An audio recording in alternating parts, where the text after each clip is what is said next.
Hello and welcome to the Silver King's War.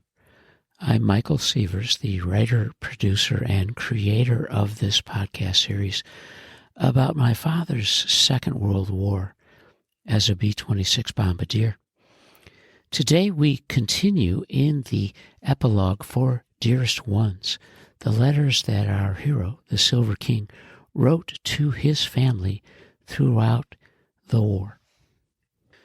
The last word from our hero had come at the end of August, and it was from Barksdale Field, of course, in Shreveport, and he was describing his preparation for packing and departing for the port of embarkation at New York Harbor for his shipment overseas. He related to his folks, of course, that they might not hear from him for a while, but to hold tight, that he would let them know what was happening as soon as he could. Then, of course, per Army life, as the King often described it, the plans changed. The King's next missive finds him still in the States and in Atlanta, Georgia, where he's bunking at the Hotel Winecoff.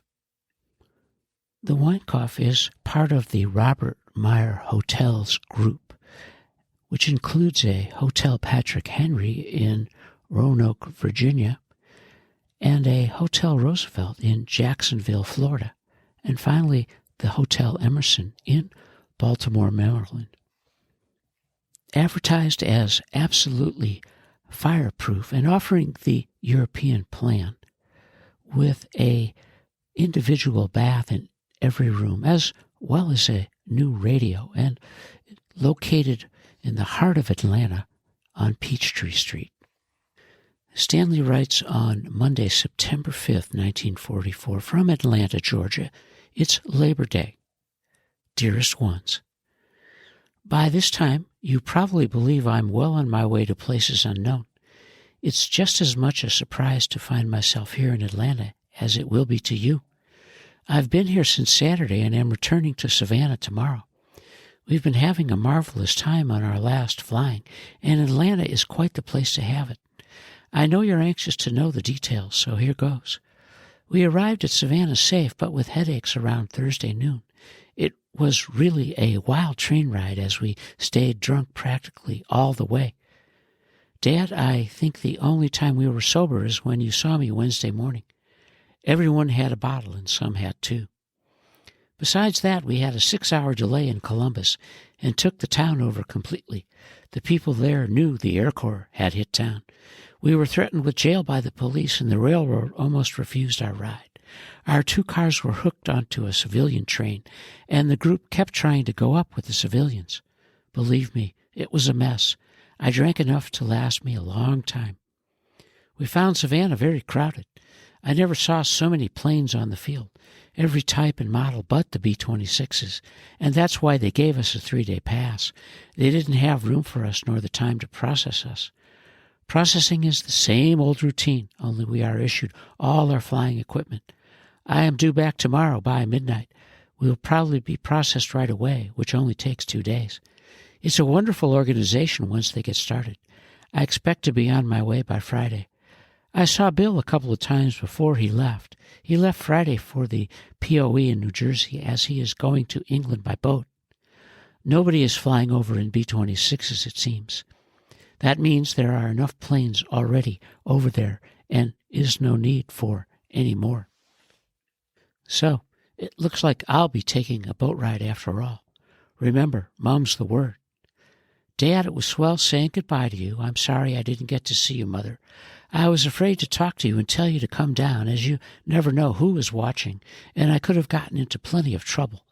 It always pays to play safe. I'll write again if I get the chance before I leave the country. If not, I'll send you a cable when I arrive at my destination. Take good care of yourselves and don't worry about me. The war will be over soon.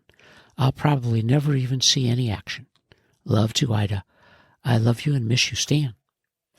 Stanley's 5-page missive on Hotel Winecoff letterhead was his last long letter from the States. He was on his way overseas. The journey to depart, of course, was just a little bit longer and unclear.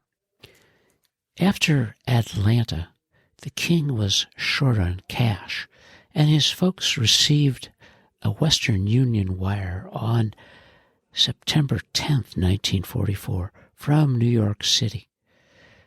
Please deposit $150 to my checking account immediately. Stan. The king, of course, continued to have his good times, and he wrote to his family on a beautifully embossed stationery, the United States Army, on Thursday, September 14th, 1944. Dearest Ones, there isn't much to tell other than I'm still in the States somewhere on the East Coast. I have no idea how long it will be before I leave.